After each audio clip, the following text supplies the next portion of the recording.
Red Star et qu'il était tout proche même de l'équipe de la D2. Il a joué dans la réserve qui était en D4 à ce moment-là. Et a commencé la boxe thaï il y a seulement 6 ans. Quand je dis break, on arrête.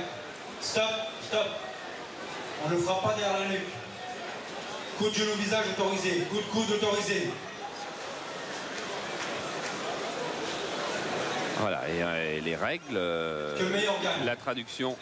Donc, accepté, c'est super. Première reprise. Alors attention, c'est un combat en 5 reprises.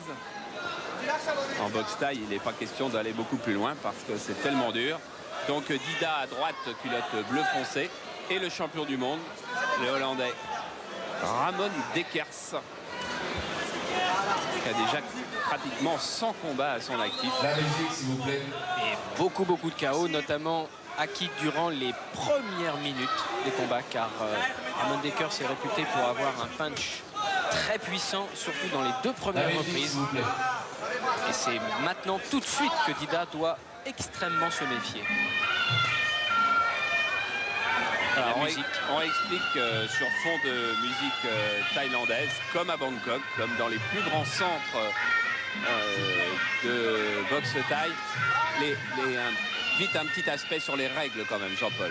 On peut frapper. Donc... Alors les règles. Alors là, on le voit, on peut frapper dans les jambes. Ils n'ont aucune protection aux pieds, aucune protection sur les tibias. Donc on frappe généralement avec les tibias sur les cuisses pour faire très mal donc à tout ce qui est support et base du boxeur. Ensuite, on peut donner donc des coups de genoux, on peut saisir, on peut projeter l'adversaire au sol comme en judo. On peut également utiliser toutes les techniques de la boxe anglaise, les techniques de poing traditionnelles. Donc ça nous donne une boxe, un combat total. Voilà, ça par exemple, c'était un superbe coup de pied aux jambes. Alors il y a tout un système de blocage bien évidemment sur ces low kicks, les coups de pied dans les jambes. Et il faut donc monter la jambe plus vite que l'adversaire pour bloquer avec le tibia. Alors on imagine le choc que cela donne, tibia contre tibia, c'est extrêmement douloureux, mais ils sont préparés bien entendu à subir de tels assauts.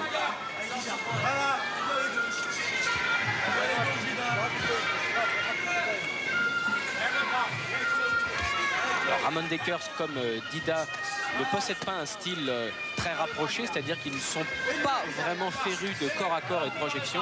Et c'est tant mieux car la boxe thaïlandaise, à mon avis, est beaucoup plus belle lorsqu'elle se fait à mi-distance. Pour le moment, on est encore dans une phase de préparation, avec beaucoup de coups de pied, peu de coups de poing.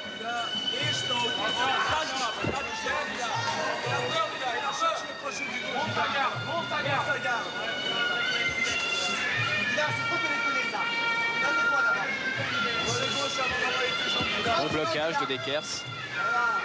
Dekers qui guette, visiblement il guette. Et attention car c'est un très gros frappeur des poings. Et son arme, c'est le crochet du gauche.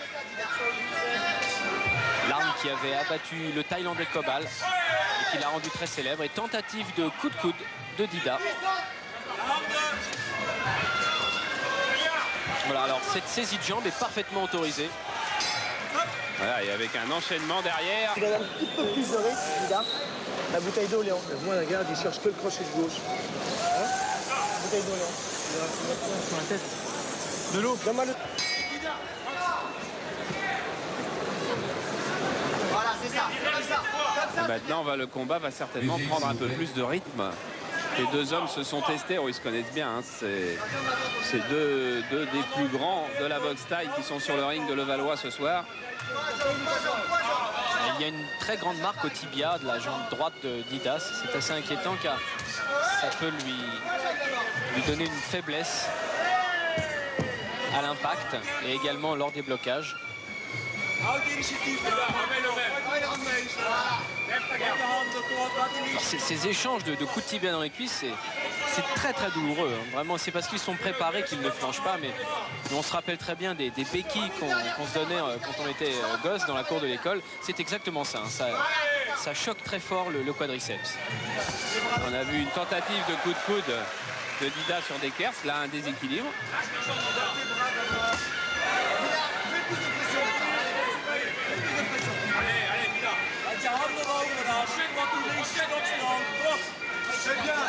Très belle esquive du Français. Coup de pied direct. Coup de pied direct, beaucoup utilisé par Dida pour tenir Dekers à distance. C'est un bon moyen de cadrer également.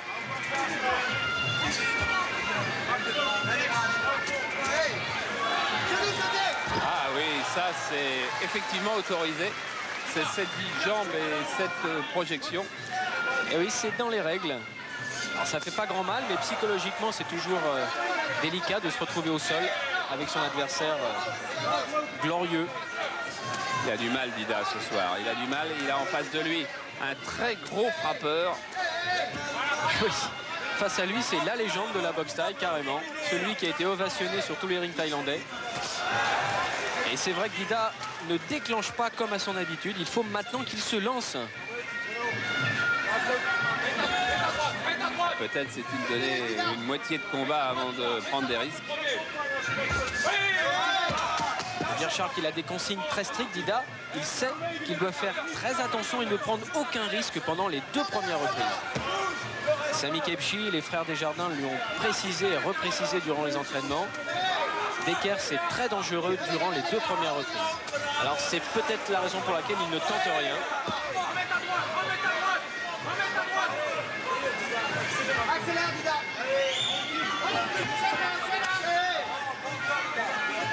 Il devrait plus utiliser son point avant et sa jambe pour tenir le Hollandais à distance.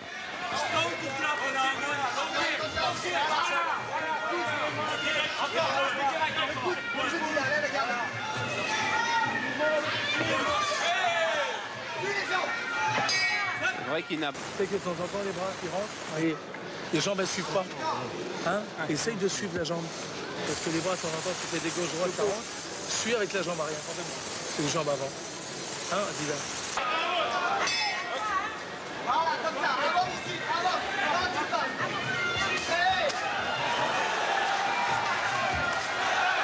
Voilà, ça y est, le combat, je crois, va démarrer pour de bon maintenant. Ah oui, si les boxeurs tournaient à 70 ou 80% de leurs moyens, maintenant, ils sont au moins à 100%.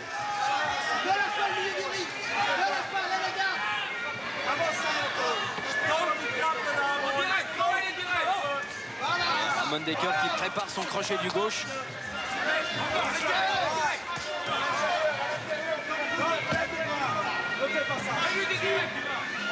Pied direct, doublé.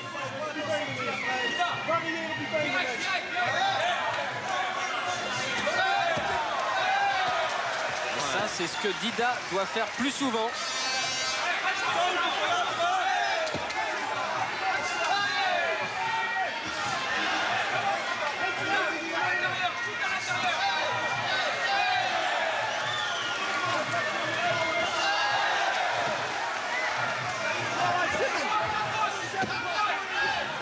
Ah oui, dans les coins, il y a de l'eau parce que on met de la glace, on met de l'eau sur les boxeurs et ça glisse, bien sûr, ils sont pieds nus.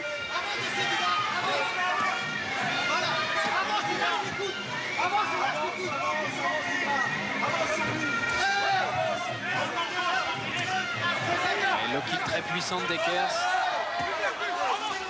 Oh là là, il a été tellement puissant qu'il a rebondi sur la jambe de Dida et il a chuté. Il a eu mal, Dida, sur cette technique. Il a eu très mal. Ils vont prendre des risques maintenant, tous les deux. Ah oui, les présentations sont largement faites. Voilà, et quand Dekers frappe comme ça, très fort dans les jambes, c'est qu'il prépare ses enchaînements de points.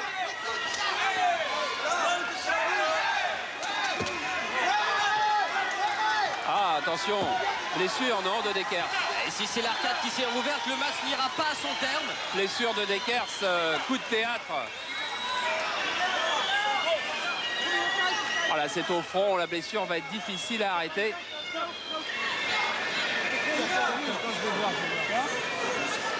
Oui, c'est en plein milieu du front.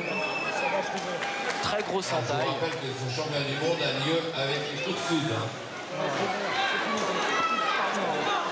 C'est effectivement un Stop, hein, je crois, stop. Oh là oui, ça coule, oh là là. victoire sur blessure. Victoire sur blessure, bon, qui satisfait les fans, les supporters de Dida, car Dida est champion du monde. On va essayer de retrouver dans dans nos images, Jean-Jacques Alcelev doit être en train de chercher le ralenti du coup qui a ouvert le front. Il semble que c'était juste quelques secondes avant dans les cordes. Voilà. Et Ah, voilà, coup de coude. voilà. Superbe contre en coup de coude. Eh oui, parce que bah là c'est déjà plus tout à fait pareil, parce que ça fait exactement partie des armes. Oui, bon, c'est vrai, c'est juste au moment où le combat était en train de prendre son rythme et la dimension qu'on attendait. Mais ce combat est gagné, c'est pas sur un accident, quoi, hein. C'est sur un coup qui permet à pas mal de combats de s'achever. On peut même ajouter que c'est un coup qui est souvent recherché par les plus grands champions, car gagner sur une technique pareille, eh bien, ça équivaut vraiment à remporter une très grande victoire. Et c'est